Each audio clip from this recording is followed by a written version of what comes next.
اگر 3 منٹ اس مسئلے پہ گفتگو کر سکے کہ صدیق کو علی نے نہیں مانا تھا تو کعبے کے رب کی قسم ہے میں محمد کے منبر پہ قدم رکھنا چھوڑ دوں گا.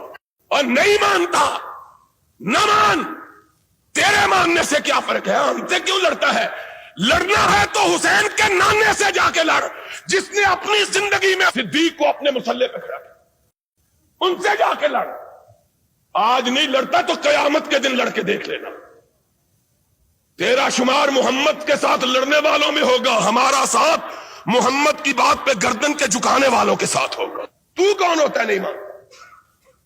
اور نہیں مانتا تو علی کو پوچھ اس نے کیوں مانا تھا. اور آج بات آئی ہے تو سن لو, یاد رکھنا بات کو. اور خدا کے فضل و کرم سے علماء کو مخاطب ہو کے کہتا ہوں کہ تم نے بھی یہ بات کبھی نہ سنی ہوگی. نبی کی سنت کے 3 طریقے ہیں اس بات کے. سنت کہتے ہیں قولی سنت کو, نبی کے قول کو, نبی کے فعل کو, نبی کی تقریر کو.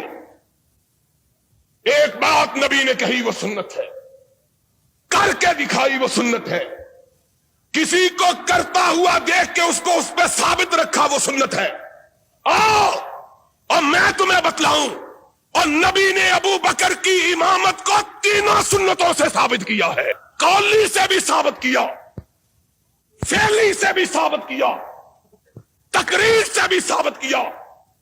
غشی تاری صحابہ مسجد نبوی میں دم بخود بہتے حجرہ عائشہ کی طرف دیکھ رہے ہیں. اس کے حجرے کی طرف دیکھ رہے ہیں جس کا نام تجھ کو گوارا نہیں ہے. اس کے حجرے کی طرف کہ قرآن نے جس کو مومنوں کی ماں کہا ہے, اور جو اس کو ماں نہیں کہتا وہ مومن نہیں ہے, اور جو مومن ہے عائشہ اس کی ماں ہے, اور عائشہ جس کی ماں نہیں وہ مومن نہیں. قرآن کا فیصلہ ہے. ازواجہ تمہارے ماننے سے کیا فرق کرتا ہے؟ حجرہ عائشہ کی طرف نگاہ کیے ہوئے, اذان ہو چکی, نماز کا وقت آ چکا ہے, کواڑوں کی طرف نگاہیں لگائے کہ کونین کا تاجدار آئے اور ہماری امامت فرمائے. وقت بیتتا چلا جا رہا تھا. بلال با چشم نم اٹھے, آقا کے دروازے کے قریب ہو کے کہا الصلاۃ الصلاۃ, نماز. اندر سے کوئی آواز نہیں آتی. بلال کی آواز ٹوٹ جاتی ہے, دل شکستہ ہو جاتا ہے. آج اندر سے کوئی آواز نہیں آ رہی, نہ جانے میرے آقا پہ کیا بیت گئی ہے. صحابہ منتظر, آہیں کراہوں میں اور سسکیاں چیخوں میں تبدیل ہونے لگی. اللہ, آج کیا وجہ ہے کہ کونین کا تاجدار ہماری امامت کے لیے نہیں آ رہا؟ سرور کائنات بیماری کے عالم میں اپنے بستر پہ تشریف فرما, امہات المومنین گرد میں بیٹھی ہیں. آقا نے آنکھ کھولی. آقا, صحابہ آپ کی آمد کے منتظر, اور بلال کئی دفعہ آواز دے چکا, صدا دے چکا ہے الصلاۃ. نگاہ اٹھائی, فرمایا مروا ابا بکر فلیصلی بالناس, جاؤ اور فیصلہ آج اسی بات پہ کر لو. کب کہا, کس کو کہا اور کیا کہا؟ بنو ہاشم کے لوگ موجود ہیں, اپنے داماد موجود ہیں, اپنے چچا کے بیٹے موجود ہیں, عقیل موجود ہے, علی موجود ہے, ابن عباس موجود ہے, فضیل موجود ہے, اور تو اور رسول کا باپ موجود ہے. وہ باپ جس کے متعلق آقا کائنات نے کہا تھا ان عباس امی سن وہ ابھی، عباس میرا چچا ہی نہیں محمد کا باپ بھی ہے۔ اور وہ عباس جب جنگ بدر میں قیدی تھا اور قیدیوں کے ساتھ بندھا ہوا تھا تو صحابہ کہتے ہیں ہم نے آقا کے خیمے پہ نگاہ ڈالی، دیکھا کہ آقا کے خیمے سے سسکیوں کی آواز آ رہی ہے۔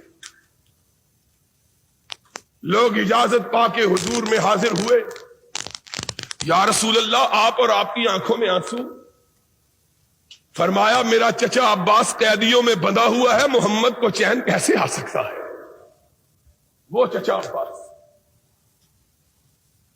ایمان لا چکا، اسلام قبول کر چکا اور سرور کائنات کے دست مبارک سے خلعت فاخرہ حاصل کر چکا۔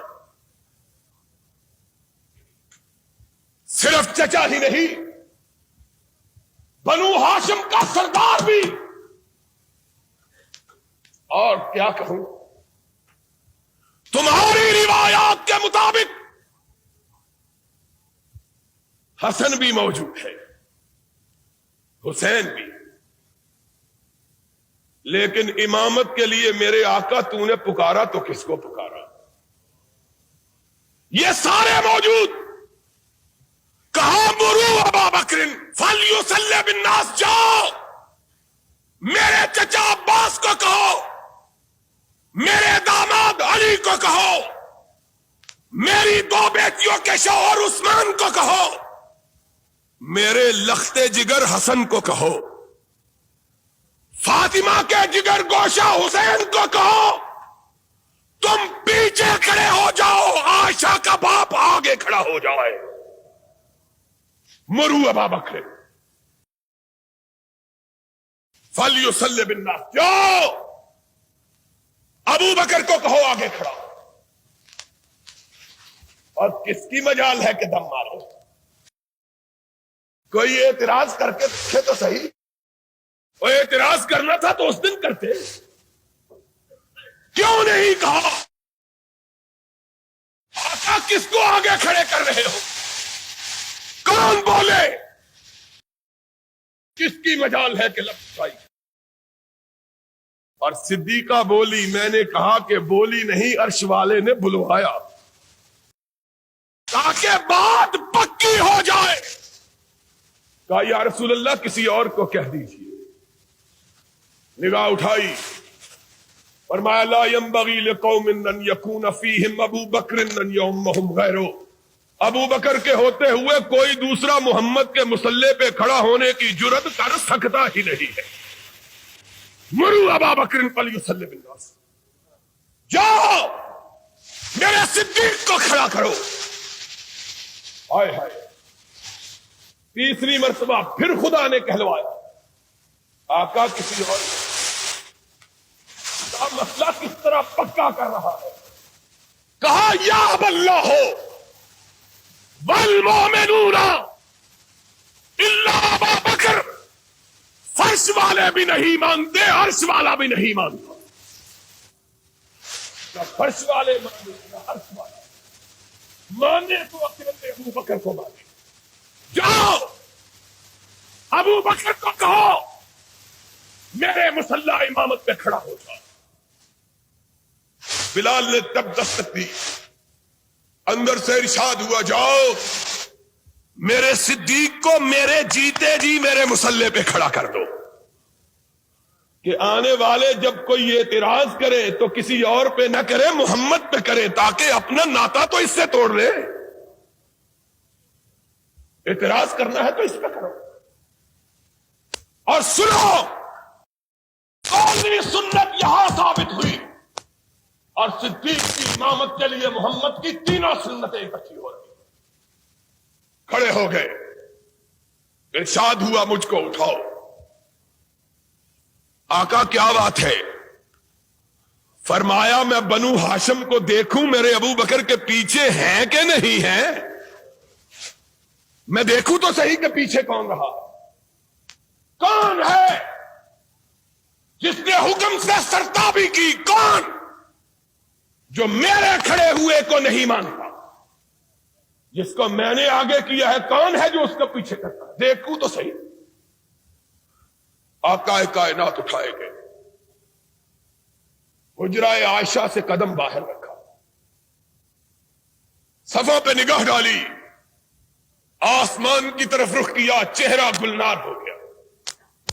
اللہ تیرا شکر، اپنے جیتے جیتے اپنی امت کو ایک امین کے سپرد کر کے جا رہا۔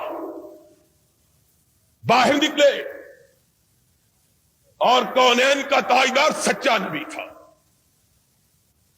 باہر نکلا، صحن مسجد خوشبو سے مہک اٹھا کہ محمد کریم آئے اور خوشبو نہ پھیلے۔ صحابہ نے خوشبو سونگی، حدیث کے الفاظ کھنکارنا شروع کیا تاکہ ابو بکر کو پتا چل جائے کہ امام اعظم آ گئے ہیں، اعظم آ گئے، پیچھے ہٹ جائے۔ خوشبو صدیق نے بھی سون لی اور پیچھے ہٹنے لگے۔ کائنات کے امام نے کندھے پہ ہاتھ رکھ دیا، فرمایا جس کو محمد نے آگے کیا ہے وہ پیچھے نہیں ہٹ سکتا۔ فعلی سنت سے بھی صدیق کی امامت کو ثابت، پھر اس سے بھی آگے نماز جاری رکھو۔ محمد نے بھی اسی صف میں کھڑے ہو کے نماز کی نیت باندھ لی جس صف میں صدیق کھڑا تھا۔ تینوں سنتوں سے ثابت کیا۔ اعتراض کرنا ہے تو محمد پہ کرو، ہم پہ اعتراض کیا کرتے ہو؟